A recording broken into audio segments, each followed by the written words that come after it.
going hunting. Transvestite and marathon runner extraordinaire is about to embark on a remarkable journey, using his own DNA as the roadmap. I've always been fascinated by genetics and the fact that it can bring my history right here. It's like magic. Locked within each of us is a genetic history book.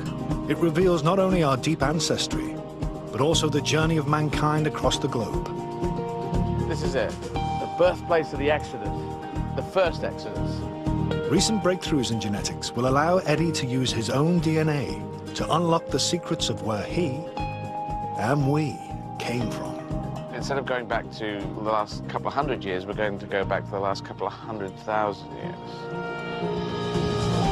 This is the epic story of humanity's journey from our shared origins in Africa 10,000 generations ago, all the way to Eddie Izzard. This is the first time in Britain that an individual has looked at their own DNA and used that to retrace their ancestral journey.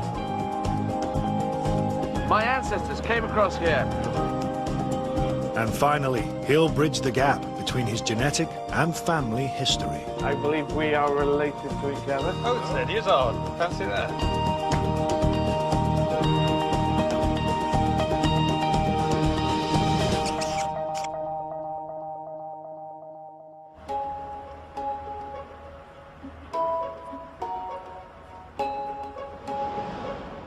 Eddie Izzard is about to become the first person in Britain to use his own DNA to retrace his ancestors' journey across thousands of miles and 200,000 years, from the very first modern human in Africa to Eddie.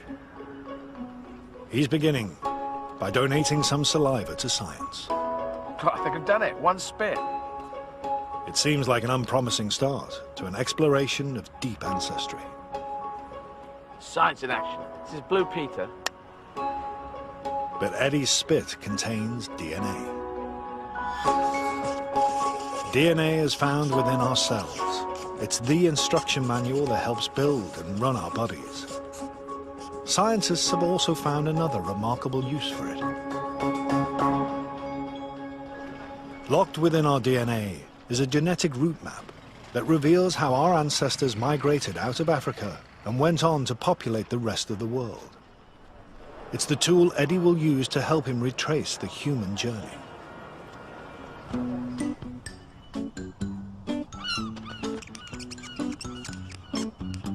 Whilst Eddie waits for the initial DNA results, he's going back to his childhood home to visit his dad, John.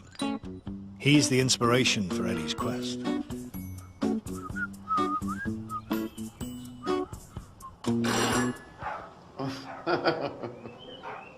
Crazy dogs. Hello. Hi. How you doing? Hi, Ed. Nice to see you. He's 83 now. I kind of thought one can't live forever, but it's nice to give him something before any bad thing happens. Are you intrigued by this? I think it's going to be intriguing. Yes, anything that tells us a bit more about ancient history, something that I never dreamt of doing before. Eddie will undertake 2 journeys. One will explore his dad's lineage, but first, he'll explore his mum's line. And this journey will be close to his heart. His mum died of cancer when Eddie was a young boy. It'd be interesting to find out if something comes out of Mum's side. They go, oh yes, that resonates with me, because I can't see it so clearly because Mother isn't here. My mother died when I was 6. One of the things she said to me before she died was she wouldn't have the pleasure of seeing you grow up. Yeah.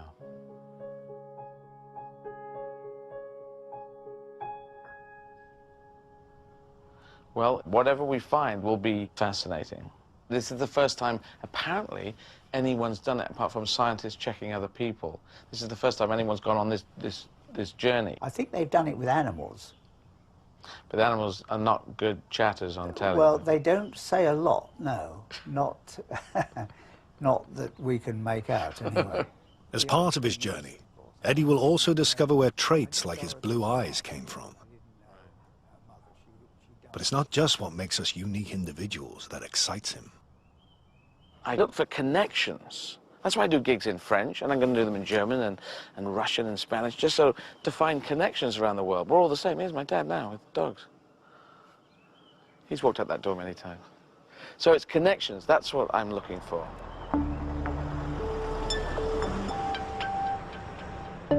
Eddie has come to the genetics lab to find out the results of his DNA test. Geneticist Dr. Jim Wilson is using the latest advances in genetic science to unlock the secrets of where Eddie's mother and father lines came from. We took your spit and we extracted your DNA from your spit using a chemical reaction. And then we focused in on two pieces of DNA. A piece of DNA called the Y chromosome, your father's father's father's father's father, all the way back through the generations. But we're also going to look at your mother line all the way back through the ages. Right. So how will Jim use Eddie's DNA to first explore his mum's deep ancestry? The answer lies in genetic changes known as markers. DNA is passed from generation to generation as an almost exact copy. But occasionally, DNA changes. These changes, the markers, can indicate the start of another branch in the human family tree. And it's these markers that Jim will focus on. He looks for matches to Eddie's markers in people from around the world. He'll access databases of hundreds of thousands of individuals. They, like Eddie, have given their saliva for DNA testing over the last decade or so. Many traditional communities have remained in the same place for thousands of years. So a match with an Eddie marker can show where his ancestors traveled on their migration route. So what we're going to do is to take you to relive the journey that your female line ancestors made from that origin in Africa as they moved out of that continent and moved around eventually all the way to England. And how we're going to do this is to try to introduce you to genetic cousins of yours at each point. Each branch of the human family tree originating from a new marker is known by a letter. The root of these branches, L, takes every one of us back to Africa, to one woman. All modern humans originate from her. Everyone in the world, wherever they lived, was descended from one woman, and she lived in Africa, and so they called her Eve. I have heard of her, but her name was probably more Gladys or Janine. So basically, everyone in the world is related. Yeah, so what... That yes, needs to be bigger than that, because there's racists out there going, I am so different, I will kill you for the differences. And hang on, everyone is related, yeah? Yeah, it's an amazing discovery to see that all humans everywhere all go back to a small group of people actually in Africa. So where do we go first? You're going to go to southern Africa, to Namibia, to the Kalahari Desert or its outskirts, to meet some of the San people. They're the first branch of the human family tree. The point at which they connect into your line is 192,000 years ago, we estimate. Oh, that's amazing. Great. Wow. This is the start of Eddie's unique experiment in genetic time travel, taking him back 10,000 generations to meet his and our most distant ancestral cousins. To get there, he has to travel more than 10,500 kilometers to the edge of the Kalahari Desert.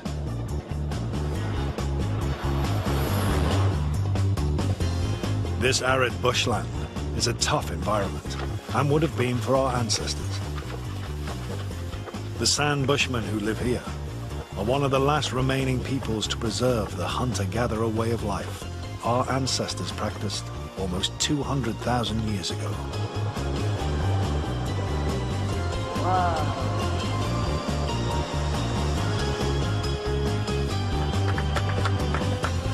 Nice landing.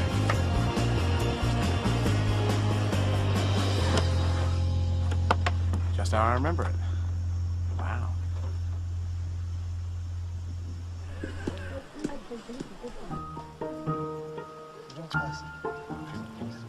It's time for Eddie to meet his and our most distant relatives. He wants to experience what life might have been like for our hunter-gatherer ancestors. Local bushman, San Max Kike, a ranger with the Namibian Park Service, will be his guide. So Kayo. Kayo. And the hats are crazy. I like the crazy hat. Mo Debe. Debe? Debe. Mo Kunta. Kunta. Kaja. Segte. Segte. Eddie. When you get back 10,000 mums, it's such a long line of people that also put their genetics into what ended up as mum that you can't just say, that woman looks like mum. But it's still intriguing. Agnes, let's go.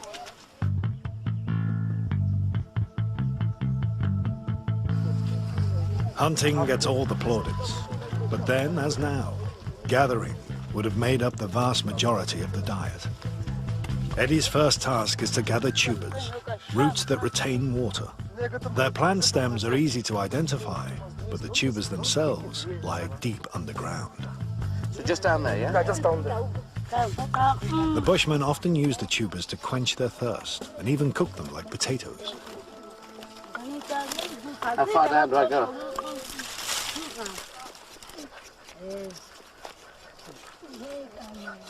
How do I know when I've reached gold? I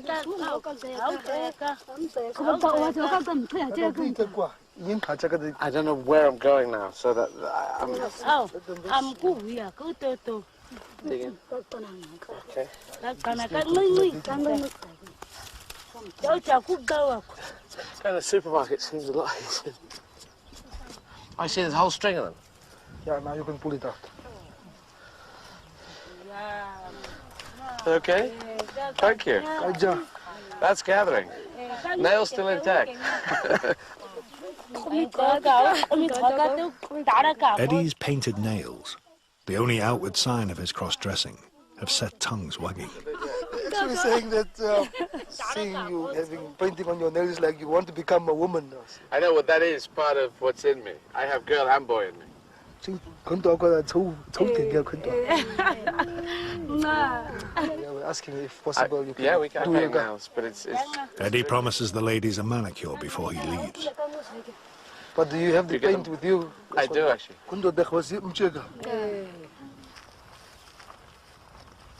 The next food source is less taxing on the nails, collecting berries from the false mopani tree.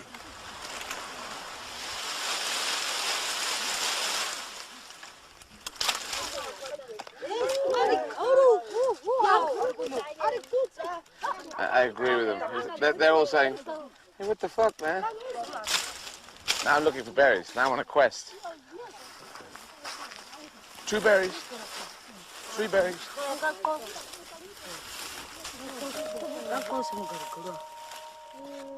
I'm beginning to feel at home with my new relatives. This doesn't feel alien at all. So 10,000 mums ago, my 10,000th mum was doing this with women like these women here. They're happy that you are here.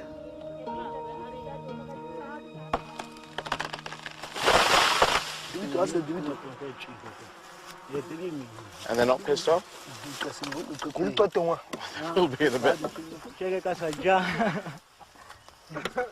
Hunting and gathering has been the predominant way of life for the vast majority of human history. And for the first 100,000 years or so of our existence, we practiced it solely in Africa. Wow, that was nice honey. This is pollen. I think I'll put pollen on my list. A bag of pollen, please. And some for the lady. James Bond.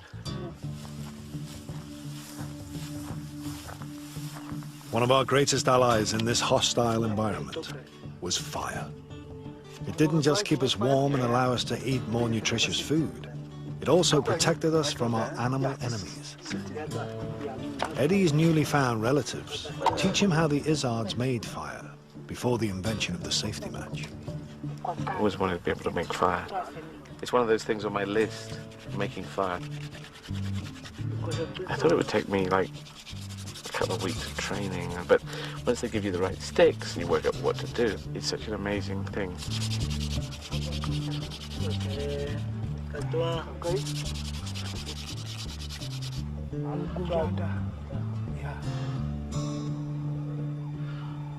Blow, blow, blow.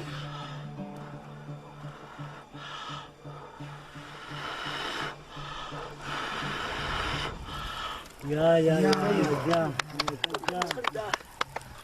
I got my first fire. Wow.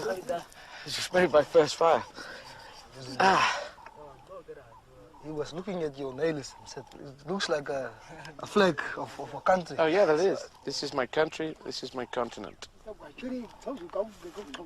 When you look at your nails, it's like that only with ladies, but not with men. I know. Crazy, but a good crazy. That works. See, sense of humor. A joke to a family I'm related to 192,000 years ago. So we are all related. Yeah. So they are glad that we are related and we are together now. Now that Eddie has learned how to make fire, all he has to do is keep it going.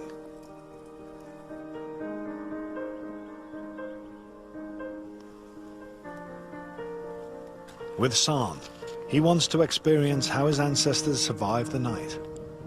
He'll have only fire to protect him from the predators and elephants that visit the waterhole close by.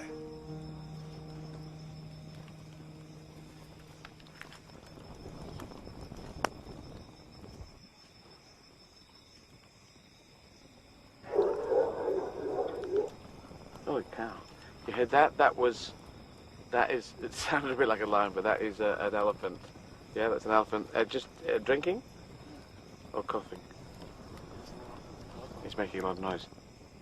Elephants are herbivores, unless you look like an enormous salad. If you're dressed as a salad, they're not going to go for you. But they will squash your head and get you under their big paw. This is what? 10,000th mum. I'm calling Shirley now.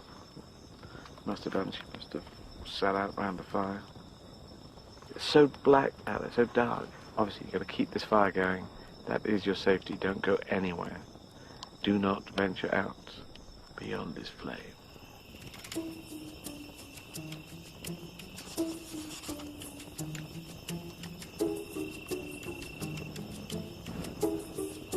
Fire looked a little worryingly low, but sometimes we keep waking up and putting the things on the fire. There's just still enough wood to keep us going till sun up.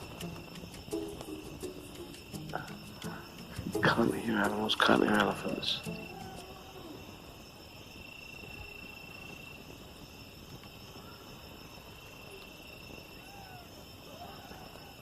The Mayan plays tricks. Okay, back to bed. See you later.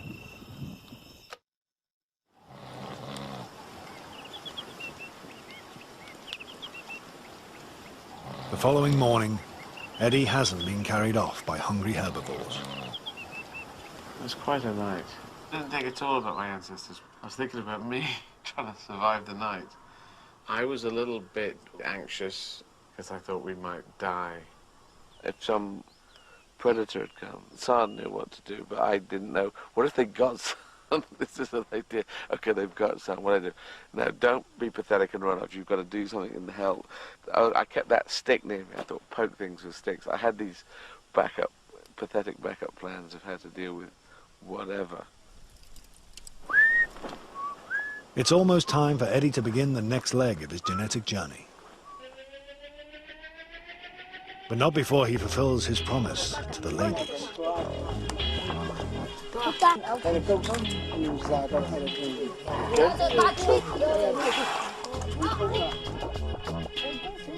The people here, they don't seem that far away. I thought it would feel very far away.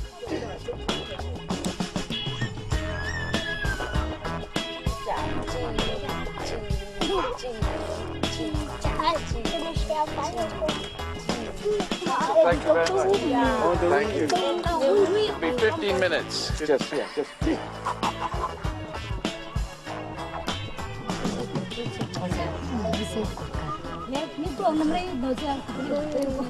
It's great to be here and I've met these people and to get a little thumbnail sense of what gathering is like. I have made fire.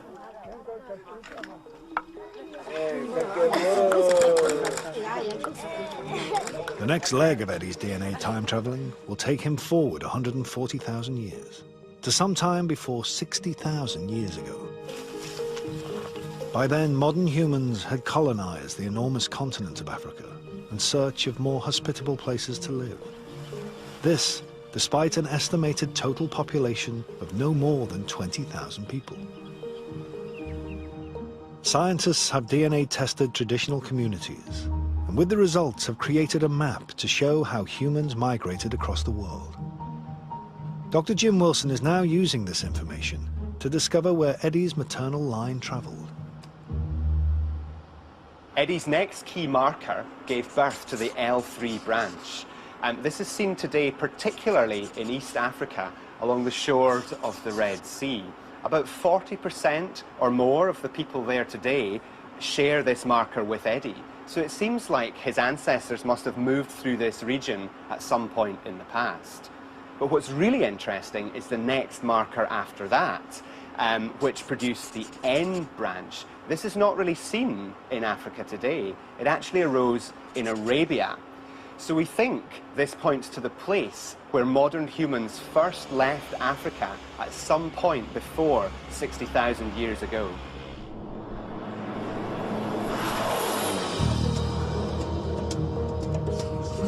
Eddie's traveling 5,000 kilometers across the continent to the small country of Djibouti.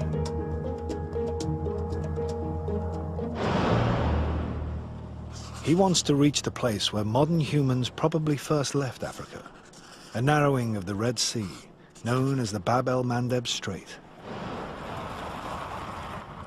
The route passes through some of Africa's harshest terrain. At 157 meters below sea level, Lake Assal is the lowest place in Africa. It is also saltier than the Dead Sea.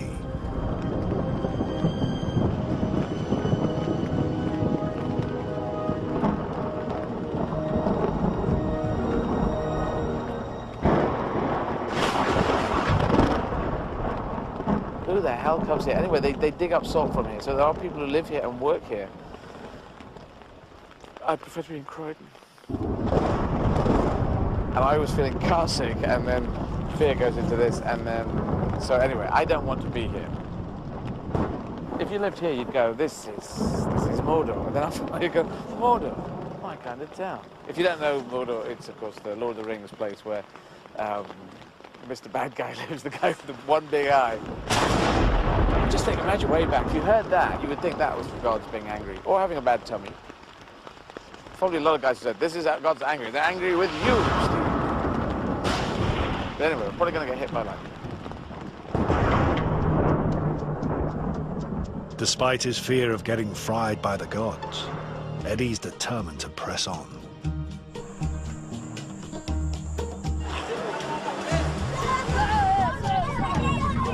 Many of the inhabitants of this coastline share the genetic marker that suggests our ancestors passed through here. There's evidence these early modern humans were, for the first time, exploiting the marine environment.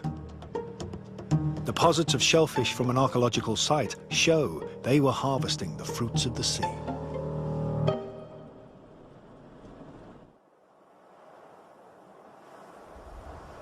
But Eddie's quest to reach the place the Izards left Africa may have been thwarted.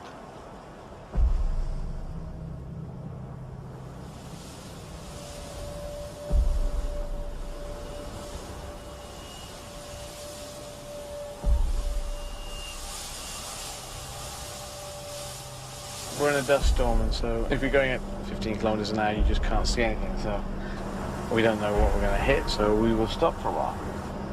Have sandwiches. Sing song. King, gang. It's a reminder of how resilient early modern humans must have been in order to survive. It's really tough. It's a tough land. It's a tough fight now. It would have been a tough fight then. We're not sure what the conditions were back then, but it really is tough.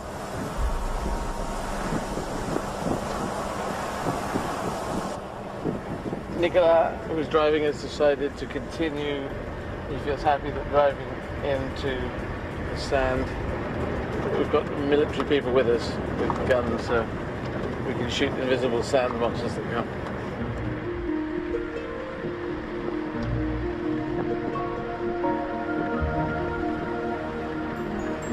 After 2 hours, Eddie emerges from the sandstorm at his destination, the Bab el-Mandeb Strait. He's just 35 kilometers from the Arabian country of Yemen, where it's thought modern humans first stepped outside Africa. Bizarrely, the Yemen is also where Eddie himself was born. Today, on the African side of the Bab el-Mandeb Strait, fishing is still as important as it was to our ancestors. To explore what life might have been like around 60,000 years ago, Eddie is off to help catch some fish, accompanied by his translator, Fatima. They are meeting Nouria Ahmed Suli. She is one of just 3 fisherwomen in the whole of Djibouti. Nouria, who is from Djibouti, an Afar woman, which is very close to the Yemeni people, Yemen is just over there. And she's the captain. You can see it in her face that she's a can-do woman. So how long has she been a fisherwoman? 20 years. 20 years. And what was she doing before? I have faced so many problems. I became a fisherwoman. Oh, right. I married, and I was happy with my family, with my children at my home. The war happened in Obok, as a civil war. So civil war happened, and after that she became a fisherwoman? Yes. Where does she sell the fish that she catches?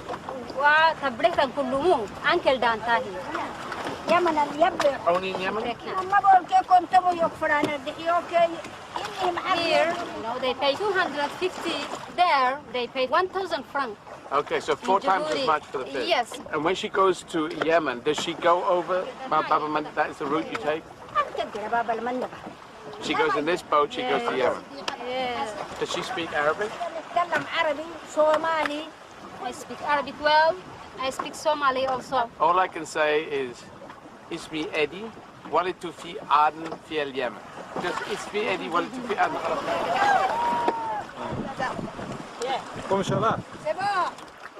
How many fish do you think here? It's more than 100. More than 100 fish.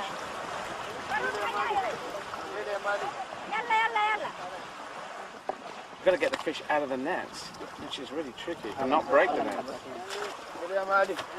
I got one. Where do we throw it? Every day, Nouria follows the same route our ancestors probably took when they left Africa. The Bab el-Mandeb is still a highway to Arabia. Bon voyage! Salamata!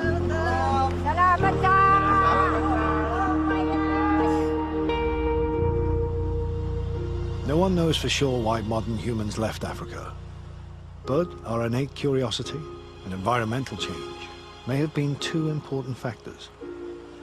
It's thought global cooling and ice age meant sea levels were lower at this time. Perhaps the shorter distance made the crossing more attractive. Some scientists believe only a handful of people made the initial crossing.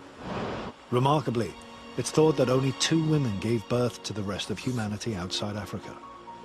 One maternal line reached Australia, but Eddie's took a different route and headed towards Europe. That's the journey that humanity took 60 to 70,000 years ago. Maybe as few as 200 people, maybe only 2 women. My mother's line, which is not only my line, it's everyone's line who became European. So we all have problems whether we're British or whether we're European, or British European, as I consider myself. But in fact, we're all coming from one mother who came across here and gave birth to nearly everyone in Europe. Political unrest has prevented Eddie from making the crossing to the Yemen. Frustratingly, he can't follow directly in the footsteps of modern humans as they ventured outside Africa, or visit his own birthplace. My dad and my mum met there, so it's very important to us. Mum working as a nurse for BP oil refining, dad as an accountant, and so it means a lot. My brother was born there, I was born there. My mum died 6 years later, so, and we have these cine film memories of mum and dad there. It's in here, and bizarrely just happens to be the place where the exodus of humanity went through. This is it, the birthplace of the exodus, the first exodus. It's time for Eddie to leave his and our shared African roots behind. This is now the story of those of us who spread out across the rest of the world. Jim Wilson has been investigating where Eddie's female ancestors went after this momentous moment in human history. It means jumping forward another 42,000 years. Eddie's next significant marker, which gave birth to the T2 branch, originated about 18,000 years ago. Today, it's most common in populations in the Middle East and Turkey. So it seems that Eddie's ancestors are likely to have moved north, probably following the Fertile Crescent, which runs from the Persian Gulf up to Turkey.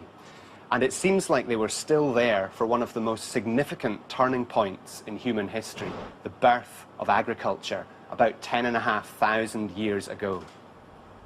Farming meant an abundance of new foods and a more settled lifestyle. In a way, it is the birth of civilization.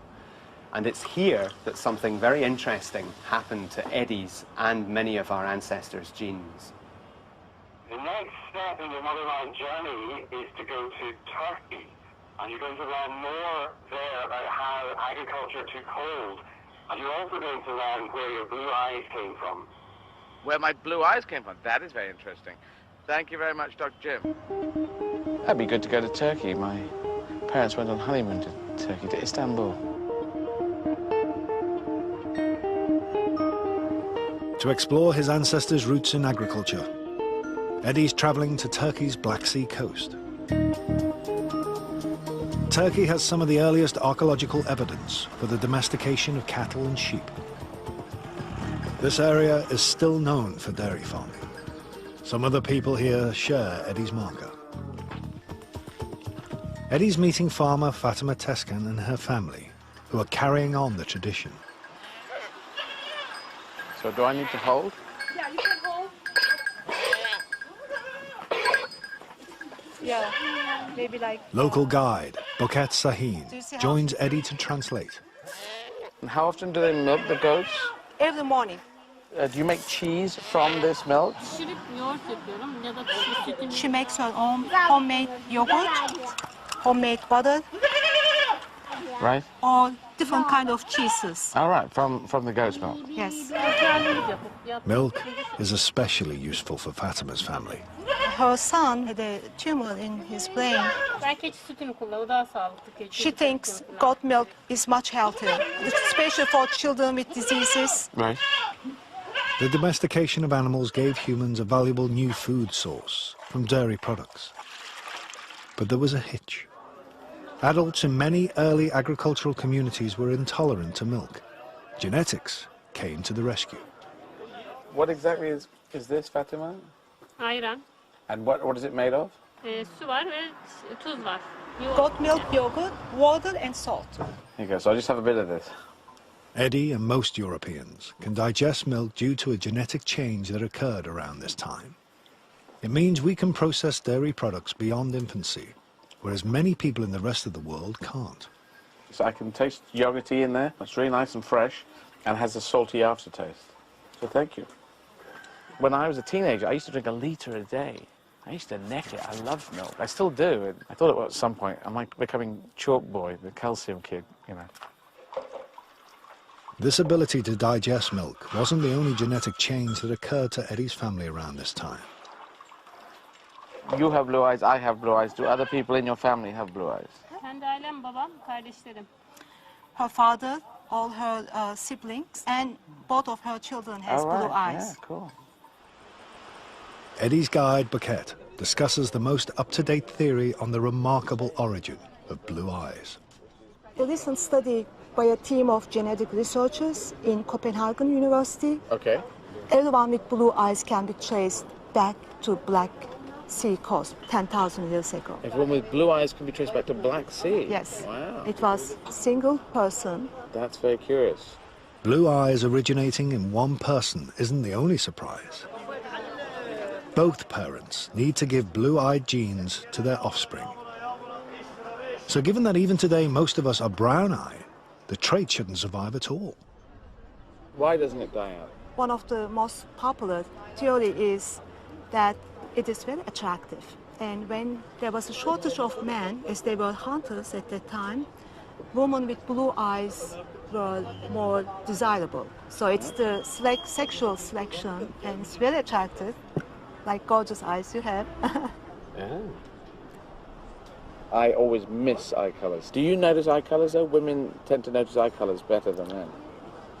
Well, I do. I mean, even if you look at Hollywood, the legendary people like Sinatra, Elvis, you know, Paul Newman. So blue eyes, which only turned up about 10,000 years ago roughly, it could have just touched around by sexual attraction, people saying, hey, let's shag the man or woman with the blue eyes and have babies.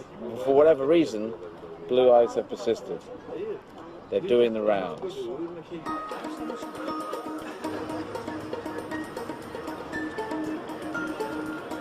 So where did the milk-drinking Izzards take their blue eyes next? Their adventure in agriculture led to Europe. The most likely place they entered the continent was the Bosphorus Straits, where Asia and Europe are separated by just a narrow stretch of water. 1.5 million people still make this crossing every day. My ancestors came across here, maybe Hawaii Five-0 style, maybe with sails. I think sails would be out back then, and it was right here.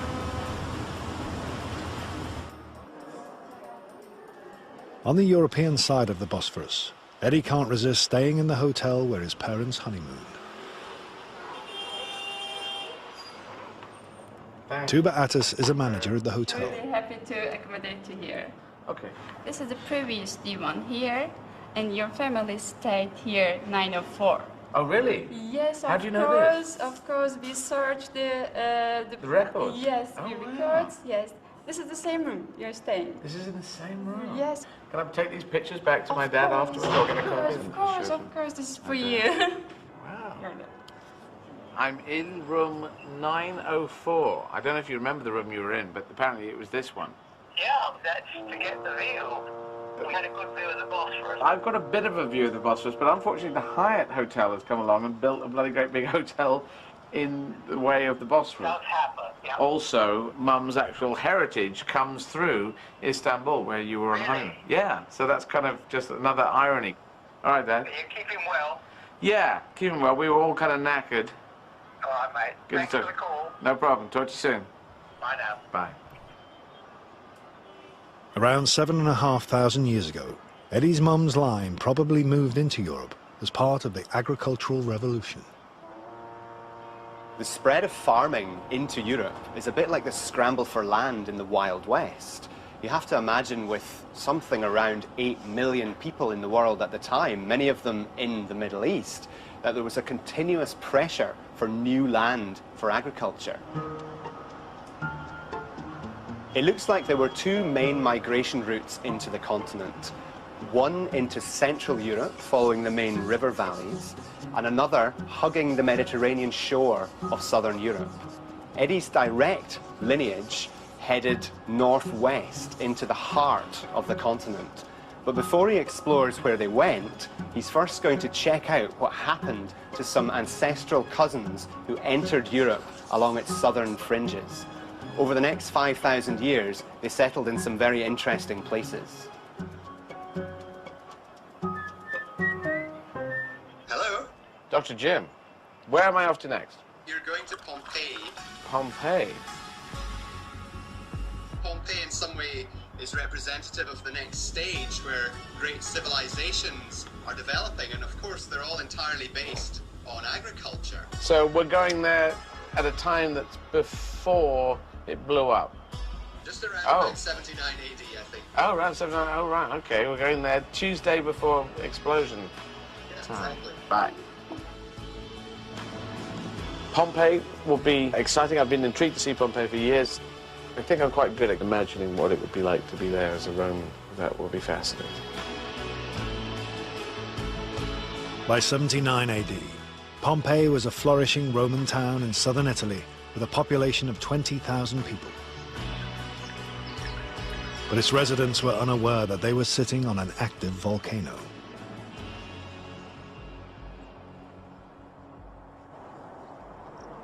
Here, Eddie won't be hanging out with modern-day descendants of his ancestors. He'll be meeting genetic cousins who died nearly 2,000 years ago. His guide is anatomist Professor Maciej Henenberg. Before Eddie meets his long-dead relatives, Maciej wants to show him one of the delights of lost Pompeii.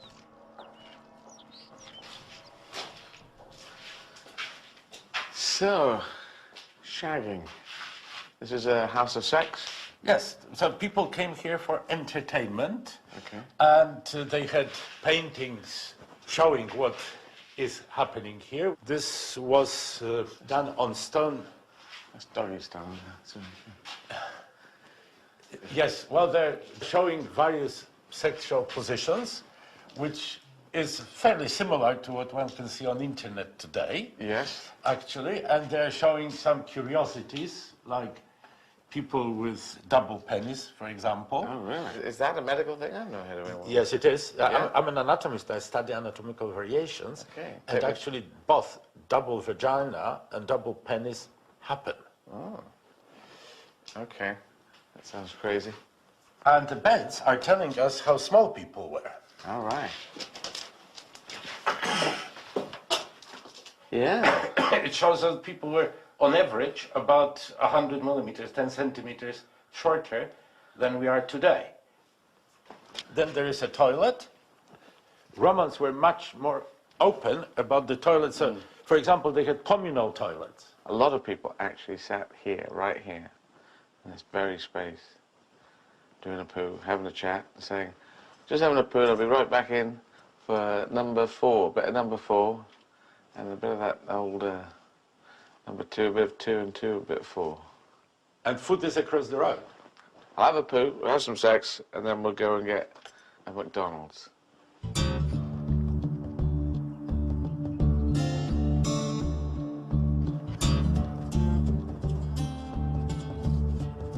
Eddie has come to Pompeii's laboratory to meet some of his relatives. They couldn't give a spit sample, so their ancient DNA was extracted from their teeth. This fellow is your genetic cousin. Sadly, he was born with a congenital problem, so he had this tilted head, which is called torticollis. Torticollis. A nerve to his neck muscles was damaged because somebody helping the baby to be born pulled his head too much.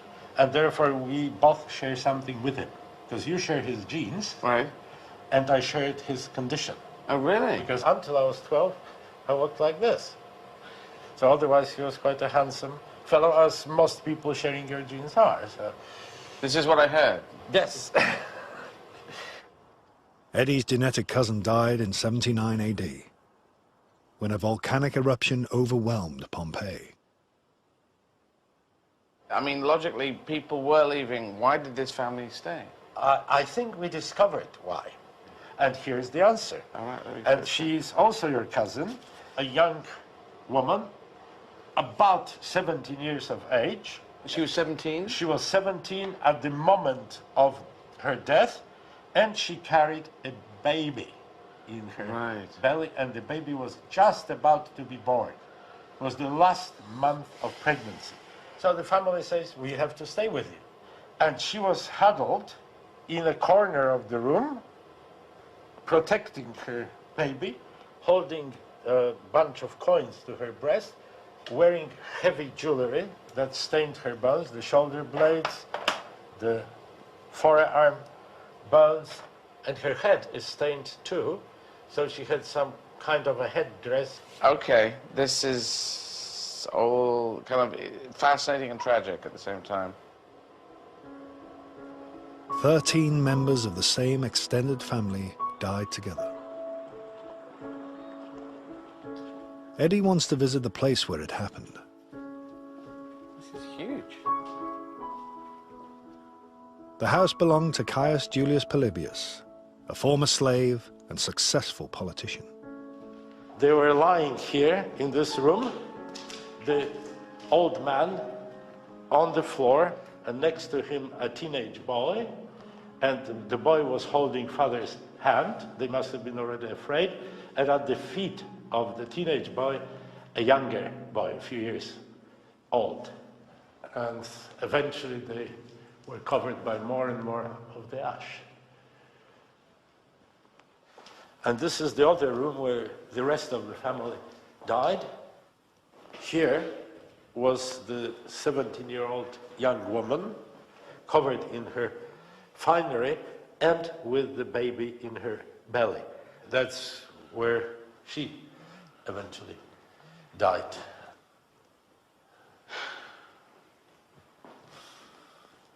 Not a great way to go.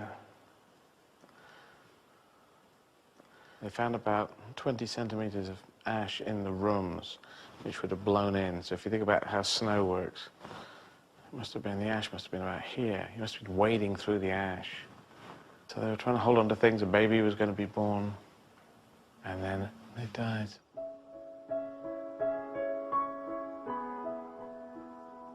Eddie's journey has already covered nearly 200,000 years of human history. The landscape of towns, streets and houses, of civilization, is becoming much more familiar. I feel like I've been taken inside a real Latin Roman life, and that links to my mother's line. And just touching the walls is really close. Eddie's genetic cousins settled in southern Europe, but his direct ancestors appear to have followed a more northerly route through Central Europe on their migration to Britain. Eddie's next key marker shows that this direct maternal line had, by the time of the Pompeii eruption, moved into northern Europe. We're getting to a really exciting stage of the genetic journey. As we get closer in space and time to Eddie's family in Britain, we can be more specific about the ancestral journey. This is because the more recent markers are shared by fewer people. Of the 69 markers in Eddie's maternal line DNA, this next one is the 67th. This means that we're looking for living people who share an ancestor with Eddie less than 100 generations ago. We've found another marker that seems to originate much further north. This marker is only about 2,000 years old, and the really interesting thing is that this group seems to be focused in Scandinavia. Your mother's people were Vikings. Oh. What you're going to do now is meet people who are directly related to you in Denmark. Eddie has come to the ancient Viking capital and port of Roskilde. He is meeting Lars London and his sister Anne Persdottir. Lars recently gave a saliva sample to science. Jim then found him on the database, one of only 10 matches. Okay, well, cheers. Cheers. He and his sister share a direct maternal ancestor with Eddie from around 2,000 years ago. That's less than 70 generations. We share a mother from mother. Yes. Are there similarities between us? Yes. Which would be interesting. Football, I love football. Yeah. Mathematics. I did math up to university level, but then didn't get it. Mathematics, that's last. I also studied math. I took a PhD in applied math and did a postdoc afterwards, 2 years. I ran 43 marathons in 43? in 51 days about 3 years ago. So We We ran a also, marathon together. yeah. I did a total of 13 marathons, but over a time of 15 years. Which is an impressive record, and I apologize for coming with 43 and counting. That's all right. I think because I have my father's name, Izard is my father's name, half your genetics is your mother's side. So you tend to slightly ignore the mother's side and say, oh, what did the Izards do down the line? Yes, I don't know that much about mum's side. And to find that I have a Viking link going through my mother, that is fascinating.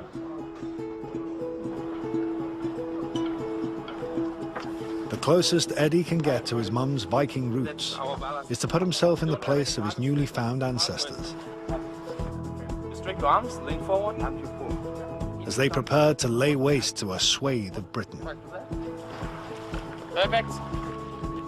From 793 AD, the Vikings began to raid Britain. Their secret weapon was the longship. Its shallow keel meant they didn't need harbors. They could row onto the shore. Not too fast. A little bit, yeah, like that, and then more power in each rope. Rowing is exhausting, so the Vikings used sail power when they could. What we do is we use our weight. Yep. So go forward, and then we pull backwards like that, and then you fall onto me. Okay. And then when we're down, yeah, you push it towards the hole so she can take back the slack. I understand. Okay? Okay.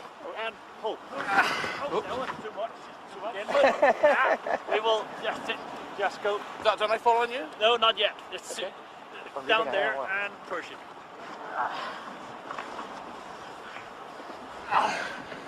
And one more time. Careful, you might handle it. We need to Good get time. That'll do me. Yes? Let's go back. Okay. How many hours would it take? To England? With the right wind, yeah, it would take them about 3 days. Eddie takes over the controls.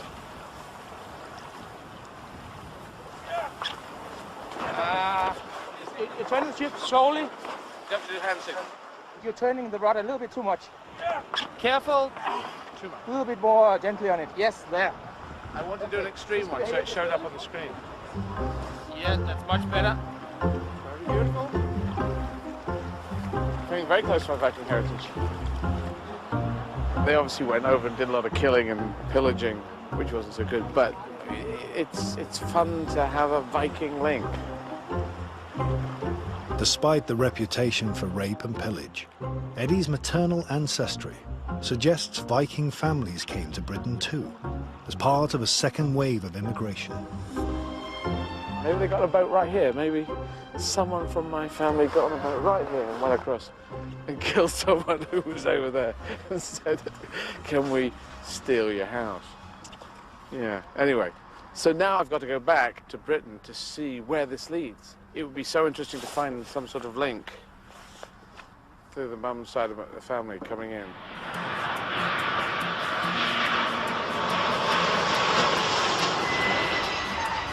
Jim has been searching the database for matches to Eddie's next significant marker, which will bring him back to the UK. He's compared it to the DNA of 12,000 individuals who have submitted to a full exhaustive test of their motherline DNA. He found 4 matches, and he's arranged for Eddie to meet one of them. The match is so recent and so rare that it has yet to be given a name. You're going to meet 2 sisters, your nearest genetic cousins on your mother's side, and they're in Northamptonshire. You share an ancestor with them at some point in the last 500 to 1,000 years. Oh. So it shows that probably your ancestor came prior to that, which would fit in rather well with the Viking Age. So you're really very close genetically.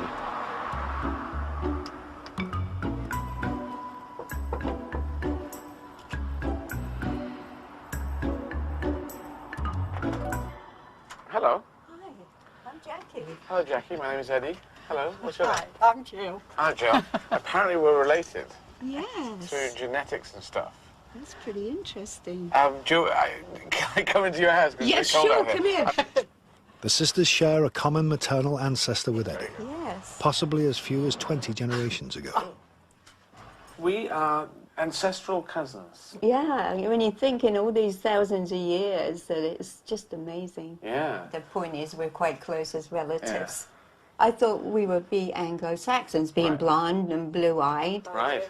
But you didn't think Viking, blonde? No, never Viking. No, I was excited when they said Viking. Yeah. But they were killers, though. They were actually terrible people, weren't they? I mean, you didn't care who they killed or what they killed.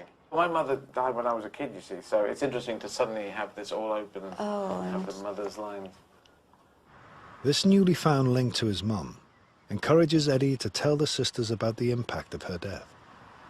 I'm this kind of emotionally cut down person, but you can keep going, you can deal with things because you're used to just being on your own. But I always think, okay, well, something bad could happen after it, so you don't ever get surprised, so you never go crazy in case something goes the other way. Oh, that's sad. Yeah. You just say you got children. I've got 47. No, I haven't got any. Oh. I have no kids, but I'm going to get some from a shop. Well, you are funny. Well, on a good day. Thanks for doing this. Cheers. Nice to meet you. Thanks too. Thanks for coming to. We'll feed you if you like. I think we'll be fine. I was looking into their faces to see if I could see myself.